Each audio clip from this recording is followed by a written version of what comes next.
onestamente, non sto guardando l'ultimo grosso Zaniolo, vai, non però aspetta, perché col 4-3-3 molto meglio. Sarà un caso, non lo so. E per noi, allora, signori, vi sono scritto tutto, eh? Perdonate l'apparenza, no? Pardon my appearance while we fix everything. Um, Prima di tutto, prima, amici bellini, iscrivetevi a Valerio Fruta, iscrivetevi al canale, non la vado a vedere dal vivo la partita perché no. Ma dobbiamo, prima riflessione, mi sa che senza il VAR non siamo un pochino disabituati, sia noi che guardiamo perché mi aspetto sempre, mo controllano, e sia i giocatori li vedo un pochino perché ci sono state delle situazioni dubbie che tu dici, ma so il VAR. Secondo me ha cambiato il gioco del calcio e questa è una riflessione su cui si può discutere sotto nei commenti. Un po' di cose da dire, e io vi avevo detto che se Spalletti non prende, però aspetto che ci sia un discorso definitivo su Acerbi. Spalletti deve prendere posizione perché finora è stato molto vago e io sono pronto a tifare contro. Non c'è nemmeno da dover tifare contro, è un'Italia, cioè senza dover dire perché uno non gli sta più simpatico l'uomo Spalletti. È un'Italia brutta, una brutta squadra, nel senso che anche giocatori che di solito mi piacciono, cioè io Udogie lo vorrei nella nostra squadra domani, ma io ho visto fare errori banali. Di Lorenzo, aiuto Di Lorenzo. Vogliamo parlare di Buongiorno? Allora, la prima cosa che mi sono scritto, a parte il rigore, Rondon è più forte di Osimhen? Questa è la domanda, vi dovete rispondere nei commenti, perché il Venezuela è più forte di Osimhen o Rondon? Non credo, ma Buongiorno ha fatto un sol boccone di Osimhen. Sì, probabilmente è un Osimhen che non sta in grande forma, però Rondon gli andava via da tutte le parti e Buongiorno in grossa difficoltà. Questa è la prima cosa. Poi il gol mangiato stesso da questo Rondon, dove cicca il pallone, era praticamente a porta voce, cioè solo davanti al portiere. Donnarumma para il rigore e farà una grande parata poi dopo, nel secondo tempo. Noi un tiro a giro di Chiesa che finisce un po' fuori, di poco fuori diciamo, e il tiro da fuori di Frattesi. Male. Questo 3-4-2-1, che però a livello di posizione medie sarebbe più interessante farvelo vedere con la lavagnetta. Non saprei, perché i due trequartisti che dovrebbero essere Frattesi e Chiesa nominalmente lo sono, ma Chiesa finisce molto esterno, molto largo. Udogie finisce da terzino tutta fascia, finisce molto all'interno e ogni tanto finisce interno anche Di Lorenzo, questa famosa storia di Di Lorenzo che deve fare per forza il centrocampista. Sì, si può fare.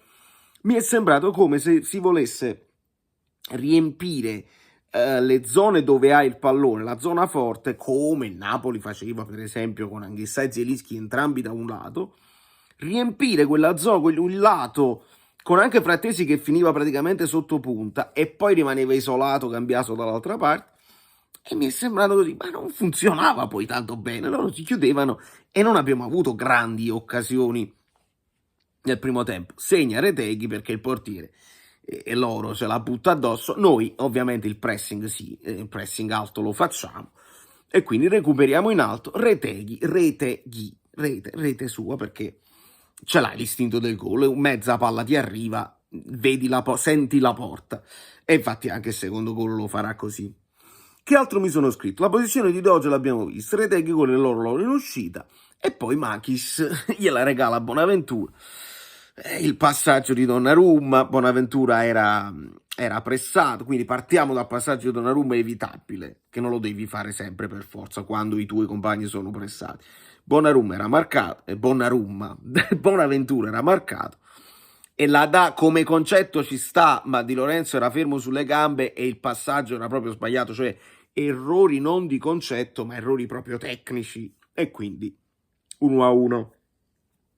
Dopodiché nel secondo tempo entra Barella al posto di Bonaventura, perché pure Bonaventura molto mobile, e ho sentito dire questa cosa dell'Italia fluida, il modulo fluido, tutti i giocatori fluidi. Attenzione nella fluidità, il calcio liquido di Ancelotti mi rendo conto che non c'è tanto tempo per preparare gli automatismi, però io ho visto più confusione che fluidità, onestamente. Non mi è sembrata un'Italia bella, sia tecnicamente che tatticamente, onestamente. Barella Pozzo di Bonaventura cambia pochissimo, tant'è vero che hanno loro un'occasione con Cadiz, chi è sta gente? Cadiz solo davanti a Donnarumma, scappa Buongiorno, Scalvini, e buona parata di Donnarumma, gliela tira un po' addosso e poi nel secondo poi deviata, eccetera, eccetera. Entra Pellegrini per Frattesi, entra Giorginio per Locatelli, entra Zaccagni per Chiesa, ma è quando entra Zaniolo per Cambiaso che l'Italia, si dice non ha.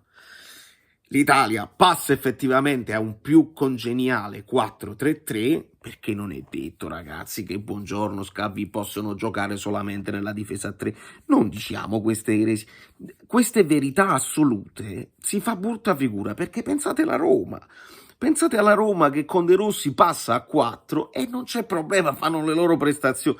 E già sono professioni, vuoi vedere che non sapete fare una difesa a 3 e una difesa a 4. La sapete fare e quindi si può fare e si passa un centrocampo a 3 e Giorginio onestamente 3 palloni tocca e 3 palloni e cambia la storia della partita, perché fa un movimento bellissimo proprio da trequartista, proprio bello, e mette in porta Retegui. E quindi così c'era un tiro di Zaniolo da fuori aria appena proprio entrato. E quindi poi c'è anche un'occasione per Raspadori che poi entrerà da prima punta vera al posto di Retegui nel finalissimo. Non una bella Italia, l'esperimento, è chiaro, bisogna lavorarci, l'esperimento con questo modulo fluido non mi convince proprio, sinceramente. Sembra quasi il voler dimostrare che sai fare anche quello, il calcio, dinamico. Secondo me fai le cose proprio perché la nazionale, proprio perché non abbiamo grande tecnica nelle individualità, siamo abbastanza scarsi, secondo me, proprio un'Italia scarsa, se tu vai a prendere giocatore per giocatore. Poi questi qua, se li inserisci in un contesto, ecco, Varela funziona, per esempio Di Marco deve essere titolare, qualsiasi sia il modulo che vuoi fare, ma specialmente se lo vuoi utilizzare con la difesa a 3, col quinto che va avanti e indietro, deve essere Di Marco, è più esterno, non interno come Odoi.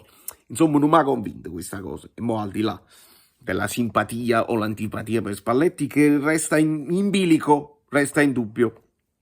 Per quanto riguarda le nostre cose, la Georgia vince con Lussemburgo, McVare era squalificato e quindi non ha giocato. Cajuste gioca 75 minuti contro il Portogallo che fa un bucetto, ecco, vincono 5-2, mi pare così. E Zielinski ha segnato pure. La Polonia batte l'Estonia 5-1, il 2-0 lo fa Zielinski e la cosa più assurda è che segna di testa. Io un gol di testa di Zielinski nel Napoli scavo nella memoria e me lo potete dire voi nei commenti, perché poi andare di testa, attaccare di testa vuol dire... E là allora di cosa parliamo? Allora Zielinski, infatti chi è che ha postato il gol di Zielinski? Mica noi. Su vari social l'hanno postato gli interisti, allora tanto è. Aspettiamo nuove notizie da New York, Valerio Fluto è tutto, nuovi aggiornamenti e poi onestamente mi voglio vedere la Slovacchia di Calzona, perché mi interessa lo bot, si fottessero, nuovi aggiornamenti quando c'è un po' di tempo. Lasciate il like, anche se è un video un po' così, ma lasciatelo.